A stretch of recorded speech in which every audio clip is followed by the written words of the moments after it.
पूरे हिंदुस्तान में जुडिशरी इतनी स्ट्रांग नहीं है जितनी होनी चाहिए। आप देखिए इजराइल 8:7 इजराइल सुप्रीम कोर्ट ने जजमेंट दिया और बोला कि नेतन्याहू के जो रिफॉर्म्स है, लीगल रिफॉर्म, वो अनकॉन्स्टिट्यूशनल है।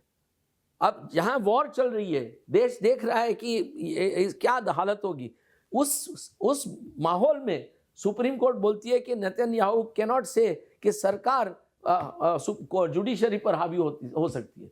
उन्होंने अपने रिफॉर्म में बोला कि judiciary cannot have the last word, parliament will have the last word, executive will have the last word.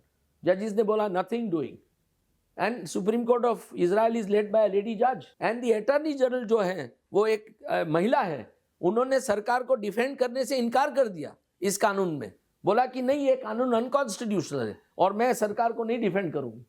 सरकार को प्राइवेट लॉयर एंगेज करने पड़े और सरकार की हिम्मत नहीं है कि उस अटॉर्नी जनरल को डिसमिस करे। तो ये ऐसी, आज देखिए केन्या में, आप छोटे केन्या में देखिए, केन्या में जब थोड़े साल पहले, 2-5 साल पहले लास्ट इलेक्शन हुआ, केन्या की सुप्रीम कोर्ट ने इलेक्शन को रद्द कर दिया।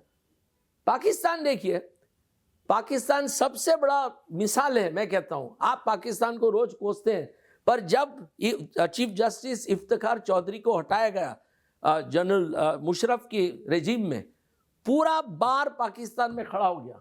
पूरे बार ने पूरे पाकिस्तान में हड़ताल कर दी और जजिस ने जजमेंट देकर बोला कि चीफ जस्टिस को रीइंस्टेट करें, और रीइंस्टेट किया।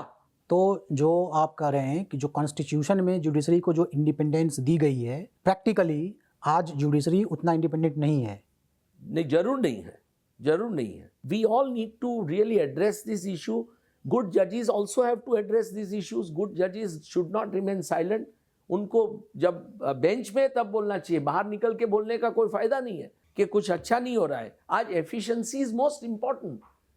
आज efficiency is most important. There are judgements, जहां केसेस, जहां सुनवाई होने के बावजूद 1-2 साल तक जज जजमेंट नहीं देते हैं। मुझे याद है, मैंने प्रैक्टिस चालू की और मैंने अपने खुद के फादर को देखा है जब वो डिस्ट्रिक्ट जज थे। मैं तो छोटा था उस वक्त, बट केस की हियरिंग जैसे ही खत्म हुई, डायस पर ही सीधा जजमेंट डिक्टेट चालू कर देते ताकि कोई आपको अप्रोच भी ना कर सके। तो जो जुडिशियल फ्रीडम आप कह रहे हैं कि नहीं है और इंटीग्रिटी भी शक के घेरे में है, तो उसको इम्प्रूव करने में बार का क्या रोल है?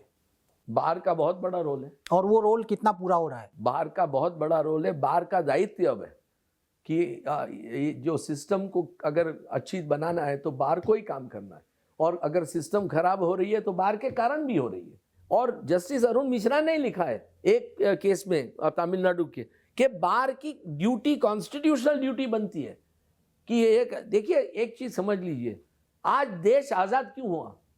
सबसे लीडिंग आजादी के जो लीडर्स थे वो वकील थे, गांधी, नेहरू, पटेल। तो अगर उनमें इतनी हिम्मत थी तो आज बार में क्यों ऐसी हिम्मत नहीं आ रही है कि एटलीस्ट हमारे देश के जो डेमोक्रेटिकली इलेक्टेड सरकारें हैं या हमारे जजेस हैं जो डेमोक्रेटिकली अपॉइंटेड जजेस हैं, उनको हम एक आईना ना दिखाएं।